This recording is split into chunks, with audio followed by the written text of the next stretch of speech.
선생님 말씀을 좀 잘 들어봤으면 좋겠습니다. 그러니까 이스라엘의 오늘 16과를 저희가 이제 배우게 될 거예요. 자, 이스라엘 백성이 이제 전쟁을 하는 거예요. 뭐 이 장면이 이스라엘 백성이 전쟁을 했다는 건 아니고 뭐 옛날에 사람들은 다 이렇게 전쟁을 했겠죠.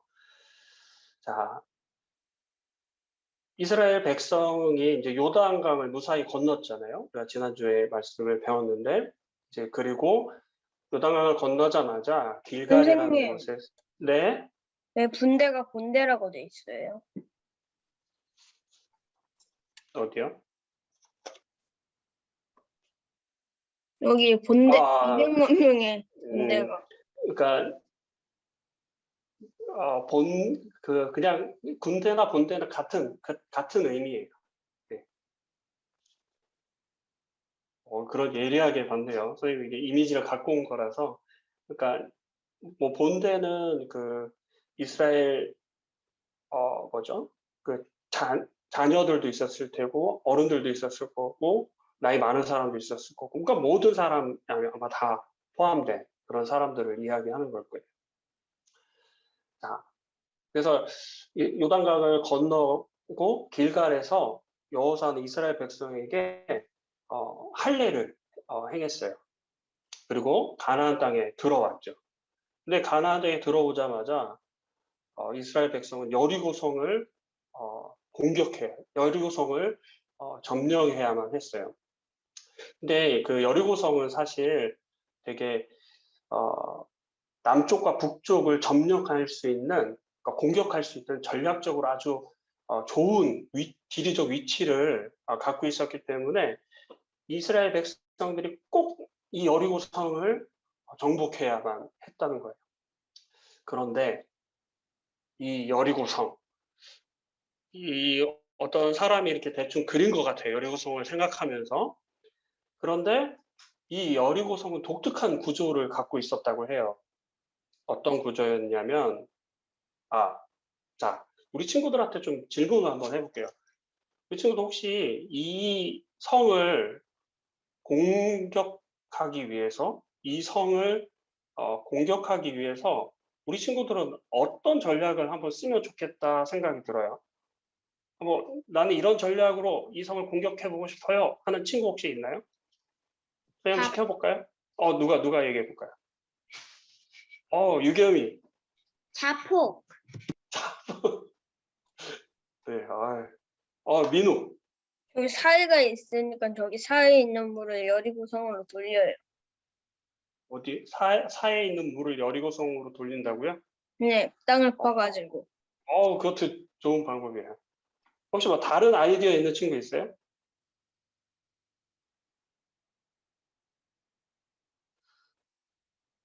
네. 좋은 아이디어를 저에게 선생님한테 알려줘갖고 고마워요. 그런 방법도 있겠네요. 근데 시간이 좀 많이 걸릴 것 같아요. 물을 이렇게 수로를 파고 이렇게 하려고 하면은. 자, 그런데 그 여리고성은 이런 구조로 되어 있었다고 해요. 그러니까 내벽과 외벽이 있었던 거예요. 그러니까 성벽이 두 개가 있는데 이게 그냥 평지에 두 개가 있던 게 아니라 약간 경사진, 한 45도 정도 경사진 이 언덕에 벽이 두 개가 있는 거예요. 그러니까 이 높이가 뭐 한 12m가 되고 외벽은 12m가 되고 내벽은 한 14m가 되니까 이 벽을 넘어서 공격하는 것은 쉽지가 않은 거예요. 그렇게 공격하게 됐을 때 우리 편이 입는 손해가 너무나 심했어요. 그렇기 때문에 여리고성을 함부로 공격하는 것은 어려운 그런 상황이었던 것 같아요. 근데 이 난공불락, 절대로 무너지지 않을 것 같았던 이 여리고성이 어떻게 무너지는지를 또 계속해서 이야기해 보도록 할게요. 하나님께서 여리고성을 어떻게 정복할지 전술을 알려주셨어요. 저요. 네, 말해주세요. 그 성을 7바퀴 돈 다음에 돌격했더니 부셔졌어요. 아유, 맞아요. 이미 다 알고 있네. 하나님께서 전략을 알려줬어요. 우리 말씀을 잠깐 볼까요? 말씀. 여호수아 6장에 보면, 그죠? 자, 여호수아 6장을 한번 우리 친구들 말씀 펴볼까요?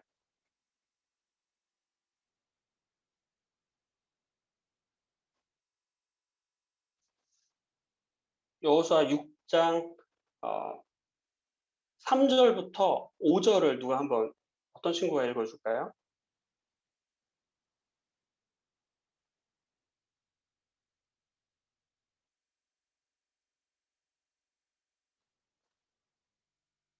사절 3절부터 5절. 우리 지우가 마이크 킨 김에 한번 읽어줄까요? 3절이요. 네, 3절부터 5절까지. 일곱째 날에는 제사장들이 나팔을 불며 성을 7번 돌며 행진한다. 성경 말씀이에요. 성경 말씀. 성경 말씀 여호수아 6장 3절부터 5절까지.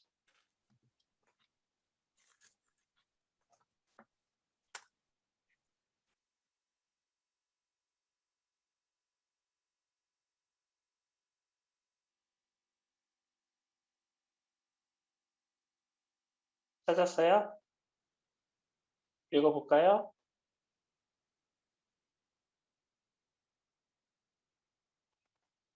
예요. 네.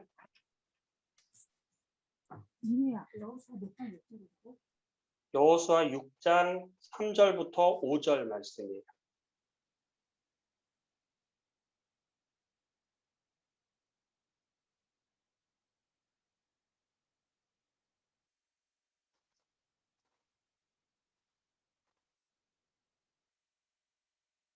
마이크 켜주세요.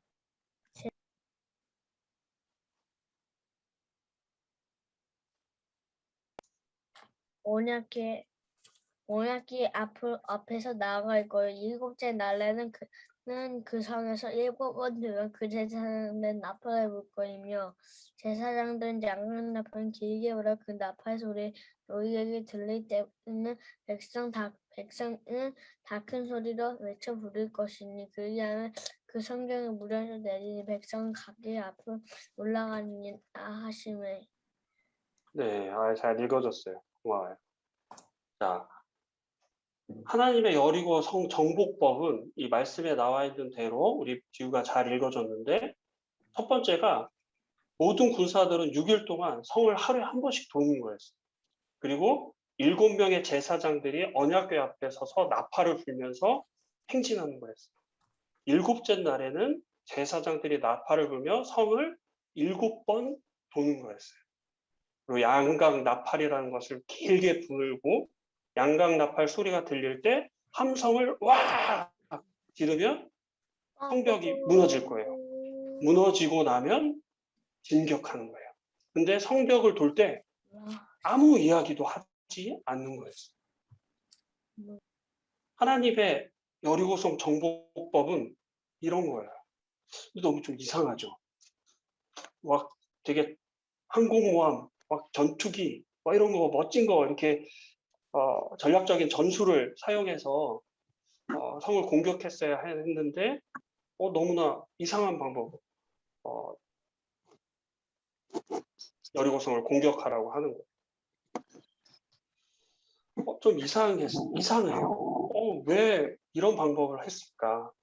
그리고 왜 이스라엘 백성들은 여리고성을 계속해서 이렇게 돌아야 했을까? 6바퀴 플러스 마지막 7째 날 7바퀴, 13바퀴를 그렇게 돌았을 텐데 왜 하나님께서 이렇게 이스라엘 백성들에게 여리고성을 돌게 했을까? 선생님이 이 부분에 좀 생각을 해보게 됐어요. 하나님께서 소돔과 고모라 성을 심판하실 때 어떻게 하셨죠? 불과 유황으로 그냥 소돔과 고모라를 멸망시키셨어요. 사람들이 다 죽게 하셨죠. 아니면 가나안 사람들이 한 번도 보지 못한 그런 신식 무기 이렇게 만들어라. 아까 전에 지훈가 사에 물을 이렇게 끌어서 거기를 이렇게 해라. 뭐 이런 식으로도 할 수도 있었고요. 근데 하나님은 한 번도 보지 못했던 그냥 걸어가면서 나팔을 불면서 이런 방법으로 여리고 성을 정복하기를 원하셨어요. 하나님이 이 약속의 땅에서 처음 전쟁을 하는 거거든요. 근데 이러한 방법을 선택하신 이유를 한번 생각해 보기로 해요. 선생님 두 가지 관점에서 좀 생각을 해봤는데요. 하나는 말씀에 순종할 때 승리를 경험할 수 있도록 하기 위해서라는 거죠. 하나님 말씀하신 대로 순종하는 거예요. 하나님께서 말씀하신 대로 이스라엘 백성들은 제사장들이 나팔을 불고 여리고성을 하루에 한 바퀴씩 돌았어요. 6일이 걸렸겠죠. 6일 동안 그렇게 했죠. 근데 하루에 한 바퀴씩 돌았을 때 이 여리고 성에 있는 사람들은 어떤 마음을 가졌을까요? 아마 이스라엘 백성들이 그렇게 도는 모습을 보면서 처음에는 좀 겁을 먹었을 거예요. 이렇게 돌다가 갑자기 우리한테 확 공격을 해오면 어떡하지? 이렇게 긴장하고 있었는데 그냥 다른 자기 이스라엘 백성 진영으로 들어가요. 쟤네들 왜 저러지? 이렇게 생각했겠죠. 둘째 날이 됐어요. 근데 또 하루 한 바퀴 돌아요. 또 다시 들어가요. 그럼 어떤 생각을 했을까요? 에이, 이스라엘 백성 뭐 별거 없네. 별거 없네. 세 번째 날 또 도는데 이스라엘 백성들을 막 비웃었을 거예요. 에이, 쟤네들 또 돈다. 나팔불에서 도네. 한마디도 안 하고 도네. 에이, 먼지만 나네. 에이, 아무것도 아니야. 이스라엘 백성을 비웃었고, 그들은 아마 하나님을 비웃었을 거예요. 우리 친구들, 말씀 순종할 때 혹시 사람들에게, 친구들에게, 에이, 너 뭐 하는 거야? 이렇게 비웃음을 당한, 놀림을 당한 그런 적이 혹시 있는지 모르겠어요. 밥 먹을 때 우리 친구들 혹시 기도해요? 그 학교에서 이제 급식 먹을 때 기도하나요? 기도할 때 혹시 다른 친구들이 야, 너 왜 밥 먹을 때 기도해? 너 뭐야? 뭐 하는 거야? 하면서 혹시 놀리진 않았나요? 이렇게 말씀을 순종하게 될 때 이 하나님을 잘 모르는 사람들은 우리를 비웃을 수 있어요. 이스라엘 민족들이 아마 그 이스라엘 여리고성을 돌 때 그런 비웃음을 받았을 거예요. 근데 여호수아 2장에 보면 6장 2절에 보면 여호와께서 여호수아에게 말씀하셨다. 내가 여리고 성과 그 왕과 모든 군인들을 이미 내 손에 넘겨주었다. 하나님께서 이렇게 하나님이 생각하신 방법대로 이 전쟁을 준비하셨고 이스라엘 백성들은 그 전쟁 매뉴얼대로 일을 진행하고 있었어요. 이것이 승리의 사실 비결이었거든요. 하나님 말씀에 전적으로 순종하는 것. 아무 말 안 하고 어떠한 불평, 불만 없이 하나님의 말씀에 순종하는 것. 이게 승리의 비결이었어요. 그러니까 우리의 방법대로 막 해보려고 해요. 여리고성을 정복하려면 이렇게 해야 돼, 저렇게 해야 돼. 그렇게 하면 할수록 실패하는 경우가 더 많아요. 아마 실패했을 거예요. 그런데 하나님께서 이 여리고성을 정복하게 될 때 이스라엘 민족의 어떤 시행착오를 줄이기 위해서 하나님의 방법대로 이 말씀의 순종의 원리대로 그리고 이스라엘 민족이 가졌던 그 믿음의 원리대로 여리고성을 정복했던 것 같아요. 그리고 말씀에 순종했던 것 같아요. 하나님께서 여리고성을 무너뜨리는 것보다 더 중요한 것이 있었던 것 같아요. 이스라엘 백성들의 마음을 믿음의 마음으로 준비시키고 변화시키시기를 원하셨던 거예요. 그래서 하나님은 어떻게 보면 여리고성의 정복보다는 이 백성들의 마음을 정복하기 위해서 이러한 전략을 하나님 갖고 계셨던 것 같습니다. 자, 이제 두 번째로 이 이스라엘 백성은 왜 여리고성을 돌아야만 했을까 생각해 봤는데 선생님은 이 여리고 백성들이 하나님께 회개할 시간을 주기 위해서다라고 생각해 보게 됐어요. 7일 동안 하나님께서 이 여리고성 사람들이 하나님께로 나아올 수 있는 시간을 사실 어떻게 보면 준 거나 마찬가지거든요. 예전에 우리 노아 홍수 때 어땠어요? 노아가 하나님께서 방주를 만들라고 하고 나서 120년 동안 하나님을 기다리셨어요. 근데 이 기다리신 하나님, 그런데 여리고성 사람들에게도 이 7일간의 기회가 사실 주어졌어요. 제사장들이 나팔을 불었다고 했잖아요. 어떻게 보면 그 나팔 소리는 이스라엘 민족에게 어떻게 보면 복음의 이 그들이 구원받을 수 있는 하나의 복음 찬송이나 마찬가지였을 거예요. 첫째 날 다소 그들이 긴장했지만 아무 일이 일어나지 않았기 때문에 그들은 비방을 했잖아요. 아마 비방했을 거예요. 아무것도 아니고. 물론 좀 뭐 겁먹은 여리고 백성들도 있었겠지만, 근데 그랬을 때 하나님 앞에 나와갖고 우리를 구원해 달라고, 우리를 멸망하지 않게 해달라고, 살려달라고, 하나님은 참 신이다라고, 진정한 하나님이시다라고 고백했다면 그들은 살았을 거예요. 여리고성에서 살아난 사람이 한 가정이 있잖아요. 누구였죠?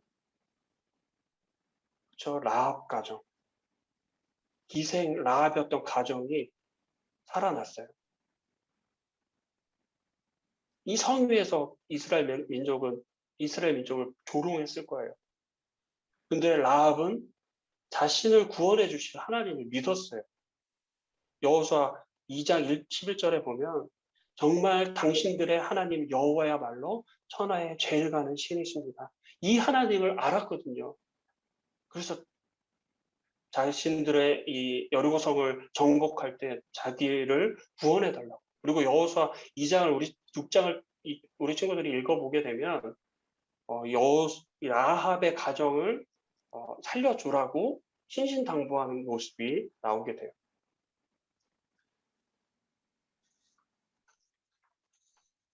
정말 하나님은 제일 가는 신이시죠. 위대한 신이시죠.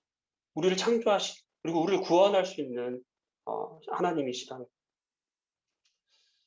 우리 친구들 시간이 매일 지나가고 있어요. 째깍. 오늘 하루도 이제 금방 지나가겠죠. 근데 라합은 우리 아까 전에 이야기했지만 라합은 되게 비천한 삶을 살아가고 있었어요. 근데 그녀가 하나님을 알게 되자 그는 하나님의 이 자비와 구원을 경험하게 돼요. 목숨을 건지는 것만 아니라 이스라엘 백성으로 이렇게 영접이 됐고 그가 다윗의 조상이자 예수님의 조상이 되었다는 것을 우리가 알고 있어요. 우리가 이 사실을 잊으면 안 돼요. 라합이 정탐꾼을 숨겨졌을 때 그가 이 하나님의 백성이 되는 놀라운 그리고 하나님을 믿었을 때 하나님께 구원을 요청했을 때 그가 너무나 놀라운 신으로 변했다는 거예요. 우리 친구들 시간이 얼마 없어요. 말씀 끝나는 시간도 이제 얼마 없고요. 하나님께서 지금도 우리 친구들에게 구원받을 수 있는 이 시간을 주셨다는 거예요. 근데 이 시간이 얼마 남지 않았어요. 우리가 5분 뒤에 일을 알지 못해요. 아직 구원받지 못한 친구들 혹시 있나요? 혹시 구원받고 싶은데, 나 어떻게 받아야 될지 방법을 모르겠어요. 이런 마음 갖고 있는 친구 있나요? 선생님은 이런 생각해 보면서 마음에 조급함이 찾아와요. 이 시간이 없는데, 아마 여리고 성 7바퀴를 지금 돌고 있을지도 모르는데, 이제 나팔을 크게 불고 함성을 지르면 여리고성이 무너질지도 모르는데 뭐 이런 생각을 해보면서 제 마음이 조급해요. 이제 죽음과 심판이 찾아온다는 거죠. 우리 친구들 마음속에 이런 조급함이 있다면 그리고 예수님을 믿고 싶은 마음이 있다면 분반 선생님들에게나 부모님들에게 한번 이야기를 해봤으면 좋겠어요. 시간이 얼마 없어요, 엄마.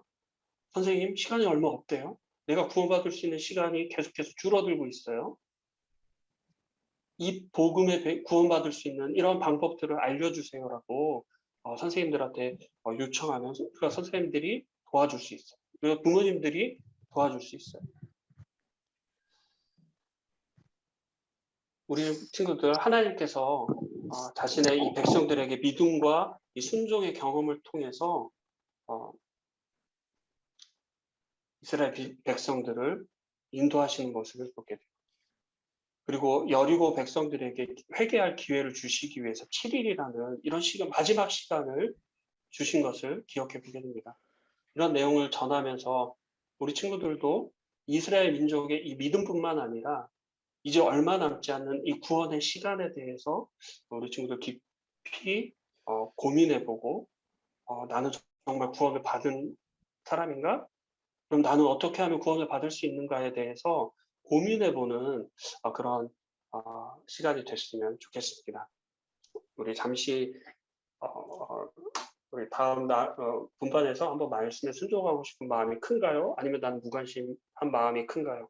그 이유에 대해서 한번 분반 시간에 더 나눠봤으면 좋겠습니다. 우리 기도하고 마치도록 하겠습니다. 하나님 아버지 감사합니다. 우리에게 이렇게 귀한 하나님 말씀을 허락해 주셔서 감사합니다. 여리고성이